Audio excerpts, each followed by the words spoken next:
Hello good people, I'm Dmitry and we have a very special video for you today. I have been collecting some of the most popular microphones for streaming and for gaming, and today we're gonna see which one sounds best to your ears. You better put on some headphones to get the best representation on how those microphones sound. And just an FYI, I'm no sound engineer, so the recordings that you see now are coming not from a professional but from an amateur, with regards to audio, at least. As usual, everything will be linked in the description below, so let's check out the microphone roundup.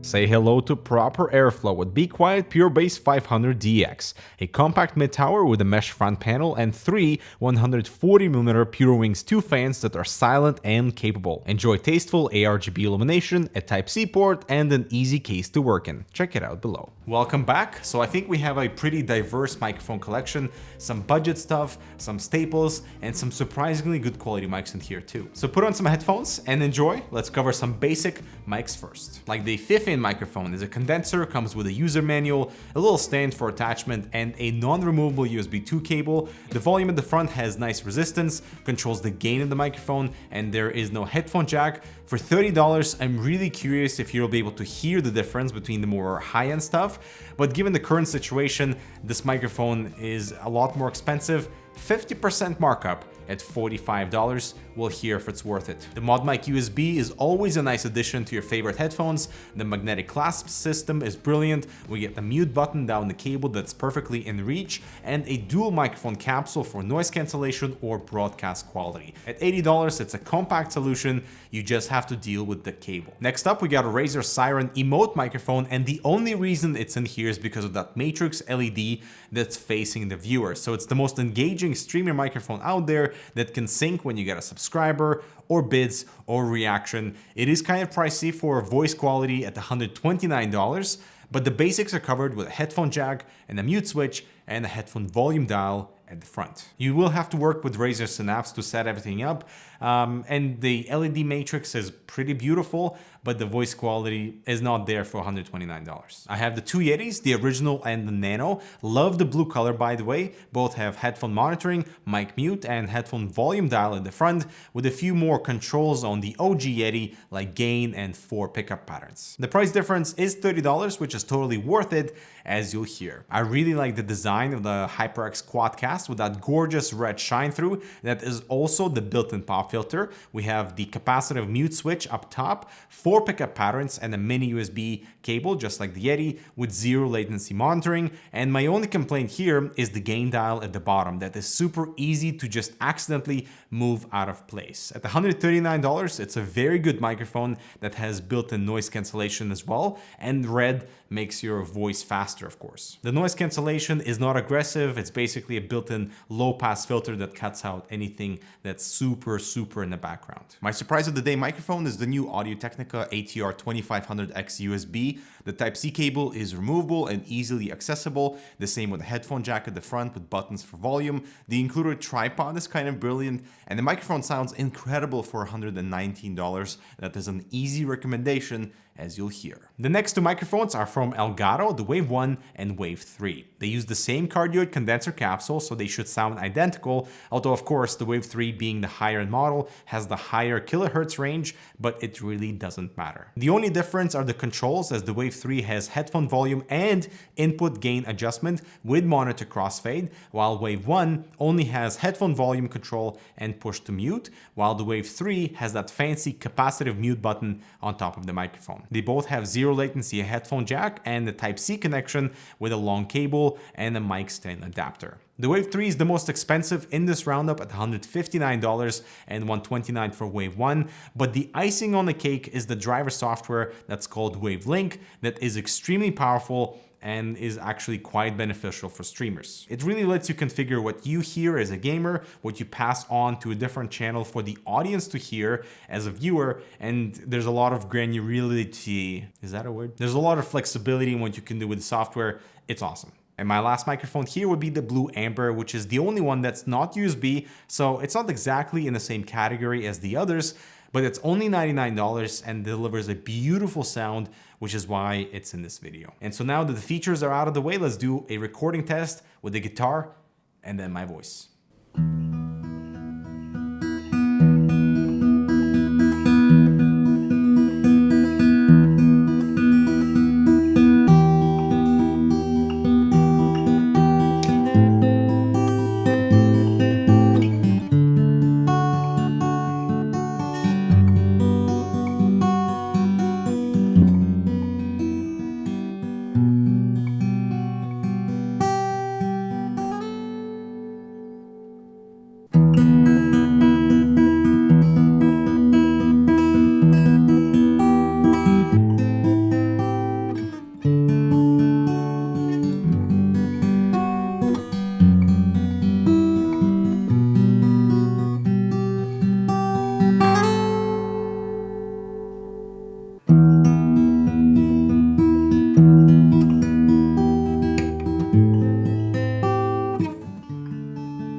So now that you've heard the guitar test, which one sounded best to you, and could you even tell the difference? My own observation is that any microphone that has no sensitivity adjustment, like the actual dials, was louder just because it automatically boosts its gain to maximum and only tries to like lower it based on volume pickup. But I found the Quadcast, the Blue Yeti, and the Audio Technica to sound the best in terms of like delivering beautiful high notes that are super detailed yet sharp and not too harsh. And it's really impressive to hear what the 15 microphone can deliver for $30, which I thought sounded beautiful and neutral. And now onto the vocal test. All our wrong today's. Highly recommend this one. From junior high on, Penelope maintained amicable but purposefully limited personal relationships so she wouldn't have anybody tethering her to earth. And she was utterly kick-ass, top of her cohort across all categories, universally recognized as a natural mission leader. She would be a pioneer. She would see the storms of Jupiter with her own eyes and surf the rings of Saturn on a spacewalk, and that was worth not having close friends or romantic relationships or a loyal dog. Everything was going according to plan until the first time she went to space. The launch was flawless.